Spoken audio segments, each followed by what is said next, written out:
Students, today we are going to discuss a very famous and a fantastic story from your course syllabus, and that one is known as Going Places.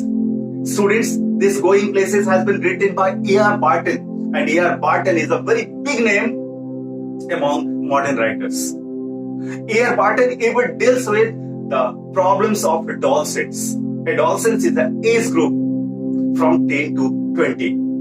Students, इस age group में बच्चों में सपनों के पंख लग जाते हैं। बच्चे आसमान में उड़ने लगते हैं, तरह तरह के सपने, तरह तरह के इमेजिनेशन। कुछ तो हमारे हीरोज होते हैं जिनके नक्शे कदम पर हम जीने लगते हैं। एडोलसेंट्स के इन्हीं सब प्रॉब्लम्स को अपने राइटअप्स में, अपने स्टोरीज में ए.आर. बार्टन साहब डील करते हैं। ये जो स्टोरी आपको दी गई है, very first we must go to discuss the characters in short.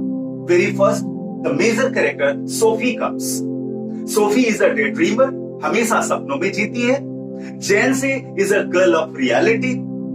Jancy Sophie की बेस्ट फ्रेंड है। डेनिके से एक यंग बॉय, एक यंग फुटबॉलर जो आयरिश टीम में, यूनाइटेड टीम में न्यूली सिलेक्टेड है और पूरे लोकल में सबका चहेता है, सबका फेवरेट है, सब उसे प्यार करते हैं। जियोफ सोफी का भाई है, बड़ा भाई है, और सोफी का बड़ा भाई जियोफ अभी रिसेंटली कॉलेज छोड़ा है, पढ़ाई छोड़ दी है, स्कूल छोड़ दी है। अब वो एक मोटर मैकेनिक का काम करता है, अप्रेंटिस अभी मोटर मैकेनिज्म का काम सीख रहा है, और उसमें उसकी एक खास बात ये है कि he has habit to speak a little bit. बहुत थोड़ा बोलता है, बहुत कम बोलता है, बहुत दूसरों से खुल मिलकर रहने वाला व्यक्ति नहीं है। And the last major character comes here, that one is known as Sophie's father. He is a man of practical. वो बहुत प्रैक्टिकल है, वो असलियत में विश्वास करते हैं। He is the man of reality and he is a hard working man and he ever cares the requirements and necessities of his family members. All these major characters I have already dealed. दो minor characters भी हैं। Sophie का एक छोटा भाई है Derek, जो बहुत ही बातूनी है, बहुत बोलता है, और उसकी एक माँ है, she is a housewife. Now the story starts. Story बहुत छोटी है, बहुत प्यारी सी है।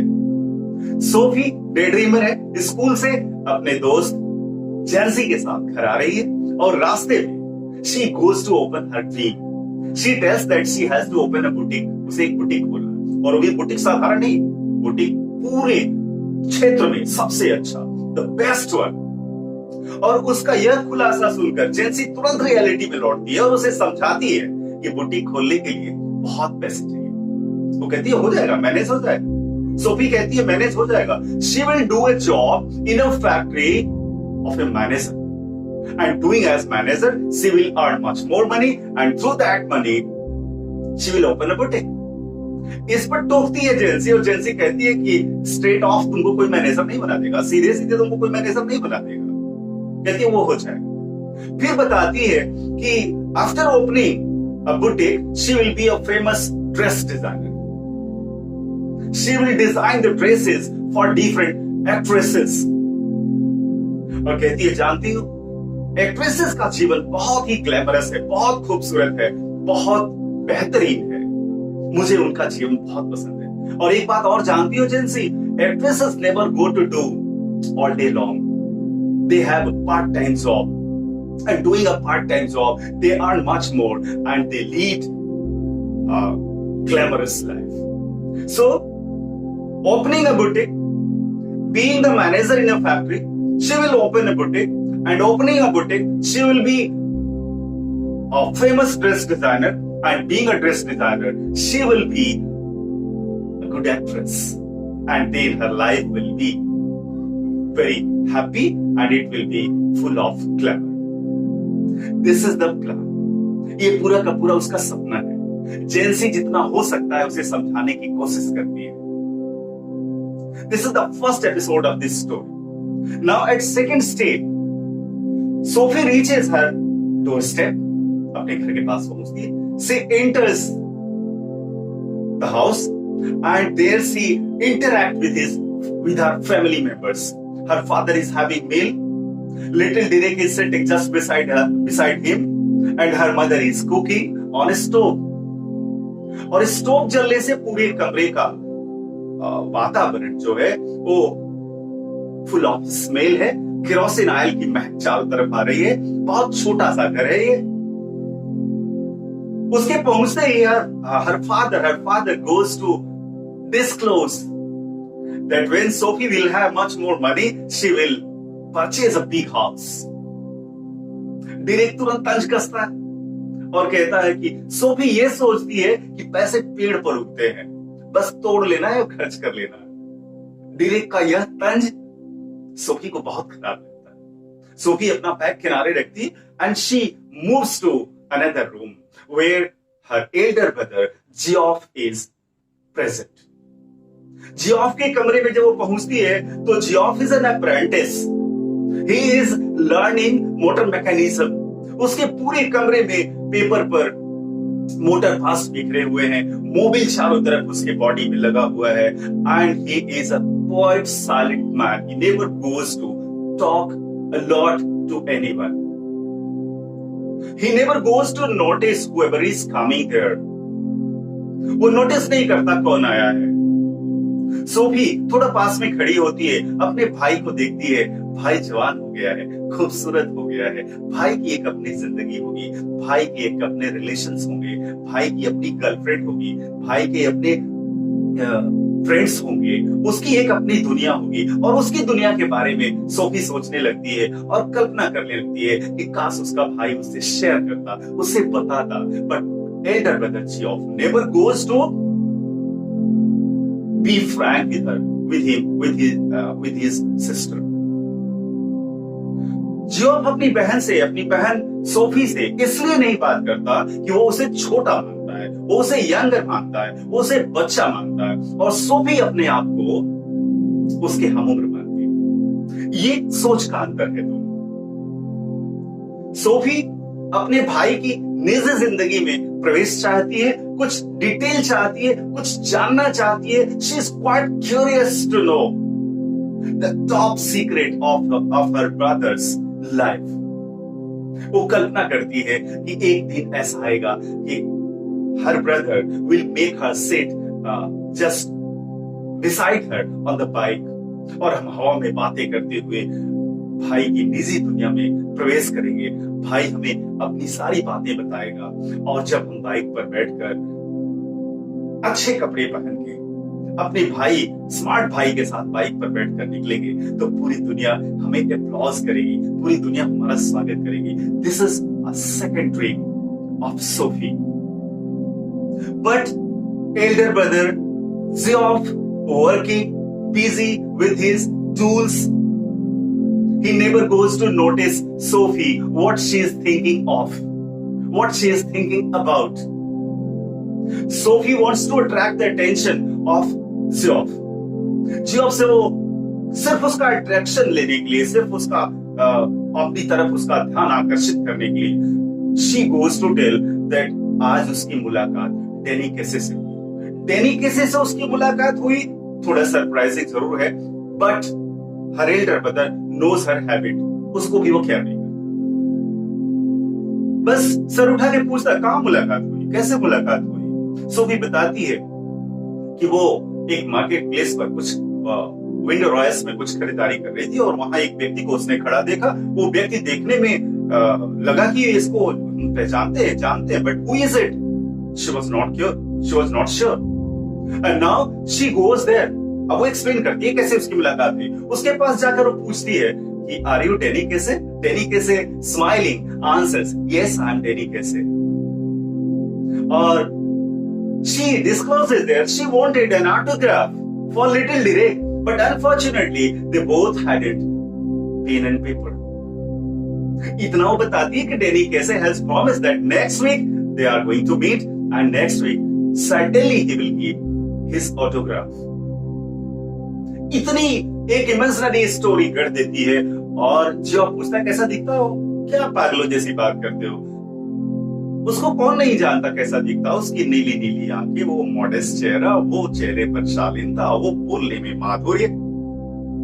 एक्सप्लेन कर देती, लेकिन मना करती है कि जॉब तुम ये बात पापा से मत बताना। जियोफ वहां से उठता है, सीधे अपने पापा के पास जाता है और अपने पापा से बात कह देता कि सोफी की मुलाकात डेनी कैसे से हुई। पापा कहते हैं कि इसको पता नहीं क्या हो गया, ये हमेशा सपनों में जीने वाली है और इसकी ये आदत इसको किसी न किसी बड़ी मुश्किल में डालेगा। लेकिन एक टॉपिक मिल गया डेनी कैसे पर जियोफ और उसके पापा बात करने लगते हैं और बताते हैं उसके पापा कि डेनी कैसे जब टीम में आया था तो nobody expecting that he can do better but he was quite sure। वो पूरी तरह से आश्वस्त थे कि ये लड़का एक न एक दिन बहुत अच्छा करेगा। आज डेनी कैसे बहुत अच्छा कर रहा और ये दोनों आपस में बात करते रहते हैं। उसी बीच सोफी बोल पड़ती है कि वो यहाँ एक दुकान खोलने वाला है, एक दुकान खरीदने वाला है। Who told you? Her father asked. He himself was telling। अपनी कहानी को सच बताने के लिए एक अलग से उसने एक घटना जोड़ी। And father never cares what she was telling। Nobody is taking her, nobody was taking her seriously what she was telling। Students, आज पूरा परिवार मैच देखने जा रहा है स्टेडियम में। आज यूनाइटेड का मैच है, विरोधी टीम बहुत मजबूत है और पूरा परिवार फुटबॉल मैच का शौकीन है। स्टेडियम में जियोफ अपने दोस्तों के साथ ऊपर गैलरी में चला जाता है। गोल पोस्ट के पास सोफी, उसके पिता और उसका छोटा भाई डिरेक बैठते हैं। मैच शुरू होता है। इस मैच को सब लोग एंजॉय कर रहे हैं। मैच बहुत इंटरेस्टिंग है और सोफी का अपना हीरो डेनी कैसे बॉल लेकर गोल पोस्ट पर पहुंचता है और वहां गोल शूट करता है और जैसे ही वो गोल पोस्ट के करीब आता है, she goes to feel her own hero very close to her। बहुत करीब से उसको महसूस करती है। And this is the first time when she has seen her hero so close to her physically। Match खत्म होता है, पूरा स्टेडियम चीयर करता है, पूरा स्टेडियम एंजॉय करता है मैच को और परिवार के सभी लोग स्टेडियम से बाहर आते हैं। उसके पिता अपनी साइकिल से अपने दोस्तों के पास चले जाते हैं। सोफी वहां से अपने घर के लिए निकलती है। रास्ते में उसकी मुलाकात जेंसी से होती है और जेंसी उसे पूछ पड़ती है, you didn't tell me about Danny Casey met. तुम्हारी मुलाकात डेनी कैसे से हुई थी, तुमने हमको बताया नहीं। सोफी इस बात को टालना चाहती है और उसको बहुत लाइट बनाना चाहती है। कहती है, oh it was very simple incident, you can say incidentally I met her। और ये कोई बहुत बड़ी बात नहीं थी। और एक बात और जानते हो, ये बात मैंने तुमको इसलिए नहीं बताई नहीं, मैं नहीं चाहती कि इसको रॉ बनाया जाए, इसको बहुत तूल दिया जाए, बहुत ज्यादा लोगों को बताने से कोई फायदा नहीं। तुम मेरे पापा को तो जानती हो, वो बात जान जाएंगे तो बेमतलब बवाल कर देंगे, मुझे काट डालेंगे, इसलिए हमने ये बात नहीं बताई। जेंसी कहती है, पर तुमको किसने बताया? जेंसी से वो पूछती है, तुमको किसने बताया? कहा कि तुम्हारा भाई जियोफ ने बताया। जियोफ पर मन ही मन उसे बहुत गुस्सा आता है और वो सोचती है कि जियोफ और इसके बीच जरूर कोई ना कोई कनेक्शन। जियोफ को हमने मना किया था उस शैतान को कि तुम इसको मत बताना, लेकिन जियोफ ने इसको बता दिया। क्या फायदा मिला इससे? जियोफ पर वो मन ही मन नाराज होती है और जेंसी को समझाने की कोशिश करती है कि तुम ये बात किसी से मत कहना, अगर ये बात मेरे पापा तक पहुंचेगी तो ये बड़ा बवाल हो जाएगा, मोहल्ले में सब लोगों को पता चल जाएगा, सब लोग मेरे यहाँ आकर पूछने लगेंगे, जांचने लगेंगे और इस बात की जांच करने लगेंगे कि हमारे और डेनी कैसे के बीच कोई कहानी तो नहीं। नाउ यू कैन इमेजिन कि अपने आप को, अपने विचारों को, अपने अस्तित्व को डेनी कैसे से किस रूप में जोड़ रही है Sophie. This is her imagination, this is her dream। जेंसी जाते जाते उसे विश्वास दिलाती है कि she is never going to tell these things to anyone। वो किसी से नहीं करेगी। Now सोफी एक दिन उस स्थान पर जाती है जहां लव कपल्स मिला करते हैं। In her imagination, she has set a program just beside the canal। वहां एक वुडन बेंच है और अक्सर वहां प्रेमी युगल आया करते हैं और मिलकर दुनिया से नजरें बचाकर अपने मन की बातें किया करते हैं। सोफी कल्पना करती है कि आज उसका डैनी कैसे उससे उसी स्थान पर मिलने आने वाला है। And she goes there, she sits on the bench and there she waits for her own beloved, that is Danny Casey. Now she imagines, वो कल्पना करती है कि वो अंधेरे को चीरता हुआ उसका हीरो डैनी कैसे उससे मिलने के लिए उसके पास आ रहा है। अचानक से उसके मनोभाव बदलते हैं, उसके मन में एक भावना आती है, हाउ डिफिकल्ट इट इज, कितना मुश्किल है ये। क्या मुश्किल है? उस व्यक्ति का इंतजार करना, उस व्यक्ति के बारे में सोचते रहना जो व्यक्ति उसकी जिंदगी में नहीं है, जो व्यक्ति उससे मिलने कभी नहीं आएगा। सोफी वहां बैठे बैठे ये बात सोचने लगती है कि how it feels, how it likes, ये कैसा लगता है एक उस व्यक्ति का इंतजार करना जिसके बारे में ये पता हो कि वो नहीं आएगा। मन ही मन उसके अंदर दुख होता है, तकलीफ होती है, उसे इस बात की चिंता होती है कि वो अपने छोटे डिरेक से क्या कहेगी, अपने बड़े भाई जॉब से क्या कहेगी, कैसे लोगों को यकीन दिलाएगी कि what she was telling that was absolutely right. बहुत मुश्किल। सोफी वहां से निराश कदमों से फिर घर की तरफ चलती है। रास्ते में रॉयस विंडो के पास पहुंचती है जहां उसकी मुलाकात डैनी कैसे से हुई थी, जहां के बारे में उसने अपने भाई को बताया था। That was in imagination. That was only in her dream.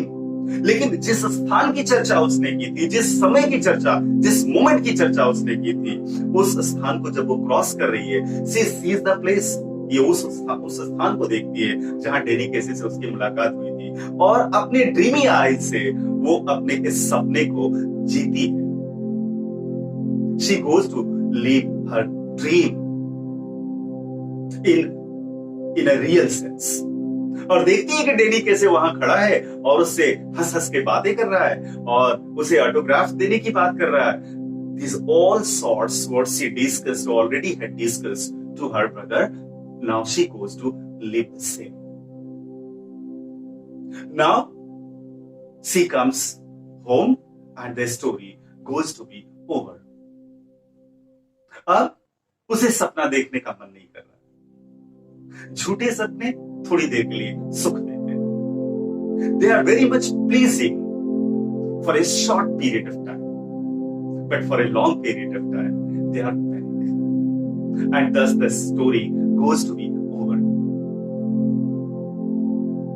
Now we must proceed further towards the character sketch. Question जो आपके इस चैप्टर से पूछे जाते हैं। सबसे पहले सोफी के बारे में बात करें तो she is a day dreamer, she is not practical, she lives her life in dream, she is highly ambitious. ये सारी क्वालिटीज आप सोफी के कैरेक्टर में जोड़ सकते हैं। If you are talking about Jansie is a girl of reality, she is practical, she is hard working, और वो अपने वास्तविक जीवन में जीती है। If you are talking about Geoff, he is a hard-working man, and he is doing the job of a apprentice. He is learning motor mechanism, and he has a habit of less speaking. उसे कम बोलने की आदत। He is looking smart. If you are talking about Danny कैसे, he is the hero of the locality. He is an Irish footballer who has newly appointed in the team United. लोगों का चहेता है, प्यारा है, और यंग बॉय, सबका प्यारा। And last, the fifth character, her father is also a hardworking man of practical, and he is caring and sport liking too. ये सारे कैरेक्टरिस्टिक्स हैं हर फादर के।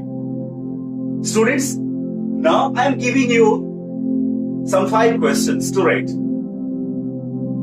and you have to write these 5 questions, and if you are having some problems to write the answers of these questions particularly, so those questions you will put you will ask in comment box of this video. Certainly I'll respond you. And if you want to send it to my email, that in description of this video, my email ID has also been given there, and you can send it to me. And if you want to post it on Telegram channel, on my Telegram channel also, your answers you can post, and I want to assure you that I will respond you well. I'll check your answers and I'll advise you how to do it. Wishing you all the best.